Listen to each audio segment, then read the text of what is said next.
ये क्वेश्चन है कि 1.6 ग्राम मीथेन गैस दिया गया है, उसमें नंबर ऑफ इलेक्ट्रॉन फाइंड करना है।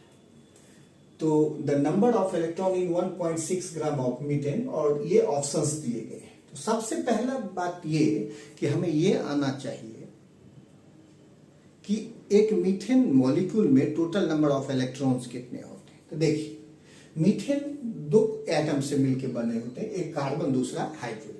तो कार्बन का एटॉमिक नंबर 6, तो जितना एटॉमिक नंबर उतना ही इलेक्ट्रॉन। इसका मतलब कार्बन में हर एक कार्बन एटम में 6 इलेक्ट्रॉन। हाइड्रोजन का एटॉमिक नंबर 1, तो 1 इलेक्ट्रॉन। तो हर एक हाइड्रोजन एटम में 1 इलेक्ट्रॉन। तो मीथेन का फार्मूला CH4, तो एक कार्बन 6 इलेक्ट्रॉन, एक hydrogen 1 electron, but total number of hydrogen 4 है, तो 4 से मल्टीप्लाई किए, 6 + 4 10 इलेक्ट्रॉन। इसका मतलब एक मीथेन का मॉलिक्यूल लेंगे तो 10 इलेक्ट्रॉन होंगे। अब आपको तो 1.6 ग्राम मीथेन में पूछ रहा है, तो जब मास में दिया हो तो पहले हम क्या करेंगे, मोल में कन्वर्ट करेंगे। तो मोल में कौन सा फार्मूला, तो weight by molecular weight.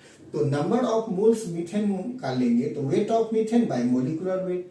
Methane का वेट आपका 1.6 ग्राम दिया हुआ है, मॉलिक्यूलर वेट 16, 0.1 मोल। तो ये तो मीथेन का मोल निकल गया, लेकिन हमको इलेक्ट्रॉन पूछ रहा है, मीथेन का नहीं। इसीलिए अगर एक मीथेन लेंगे तो 10 इलेक्ट्रॉन, तो 1 मोल लेंगे तो 10 मोल इलेक्ट्रॉन।